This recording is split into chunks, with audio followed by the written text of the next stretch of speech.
I'm a lifelong conservative. Up until 2018, I almost always voted Republican. Not out of blind loyalty, but because I believed in foundational principles such as the rule of law, private property rights, market-driven solutions, a strong national defense, and limited government. These values shaped my family, my worldview, my career as an engineer, and my trust in the party that once seemed to champion them. But I now found myself betrayed, not because of political shift or cultural squabble, because of something far more serious, a deliberate, decades-long deception by elected Republicans on climate science. And that betrayal has consequences, scientific, moral, political, and personal, as safety risks now reach into our homes, communities, and everyday lives.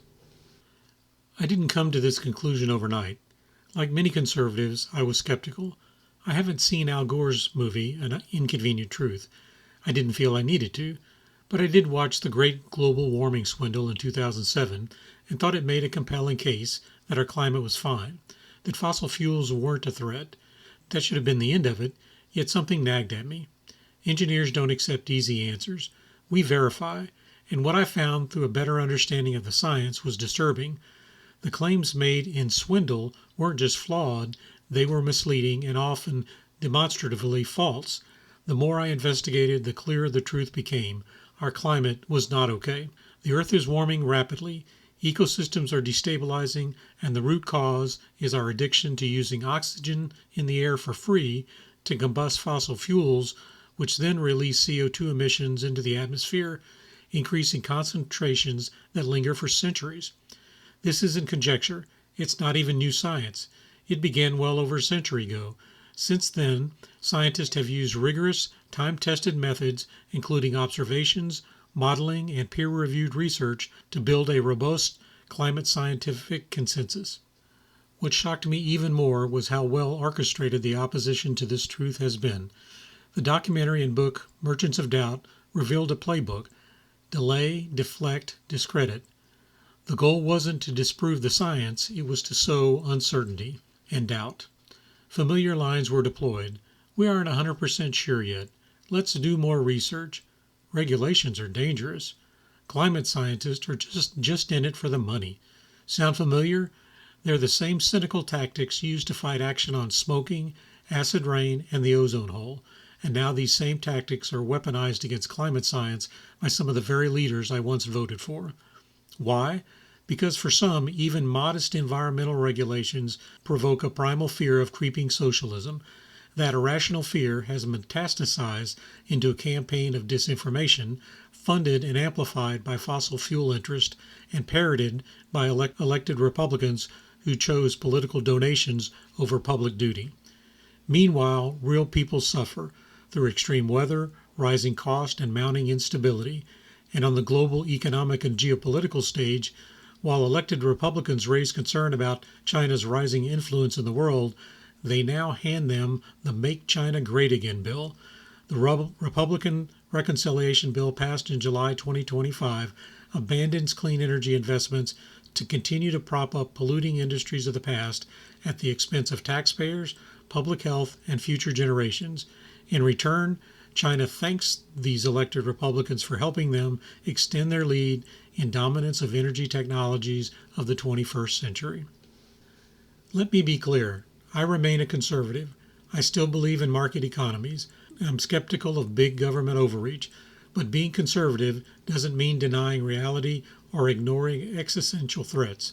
It means solving problems efficiently, pragmatically, and honorably. Thankfully, I've found conservative and faith-based messengers who stand for truth. Former Congressman Bob Inglis, who calls climate action a conservative issue.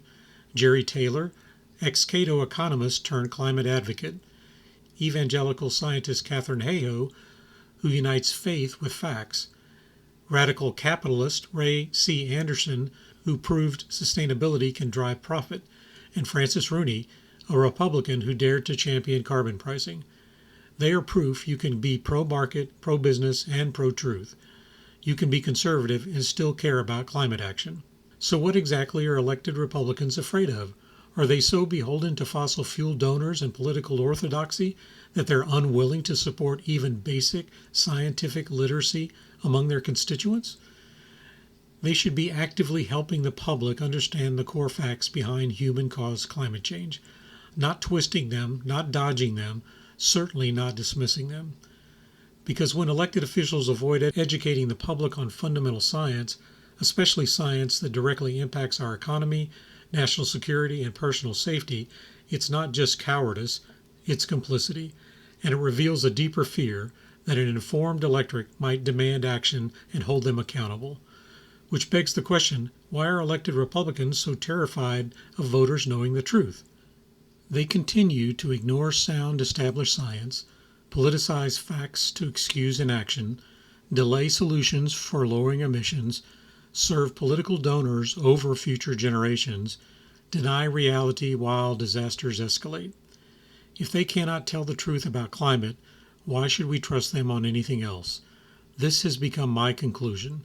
This betrayal poisons their credibility across the board, and make no mistake, physics and the impacts of climate change don't care if you are red or blue, left or right. This problem magnifies every other societal challenge we face: food security, energy costs, border instability, disaster spending, and even military readiness. To every elected Republican listening to this, educate your constituents. Stop lying. Stop delaying. Stop pretending there's no consensus. You claim to stand for national defense, then defend us from destabilization. You claim to stand for personal freedom, then stop gambling with our homes and health. You claim to stand for limited government, then act now before climate chaos demands far more drastic federal intervention.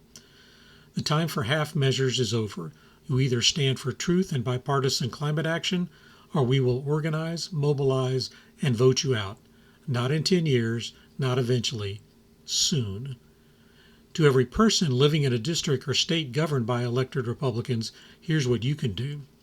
Demand answers. Write, call, and publicly ask your representatives why they refuse to educate constituents on basic climate science, and why they refuse to work across the aisle to develop constructive climate policies. Refuse to vote for denial. Withdraw support from politicians who lie, stall, or mock legitimate climate concerns. Use your voice. Speak out at town halls, on social media, in letters to editors. Build civic pressure in public view. Educate others. Share credible science. Recommend trusted conservative climate voices, and counter the misinformation campaigns. Organize locally, form coalitions, support climate-forward candidates in primaries, and make climate literacy a voting issue. We don't owe them our votes. We owe our children a future. Climate truth is no longer negotiable. Accountability isn't optional. History will not be kind to cowardice.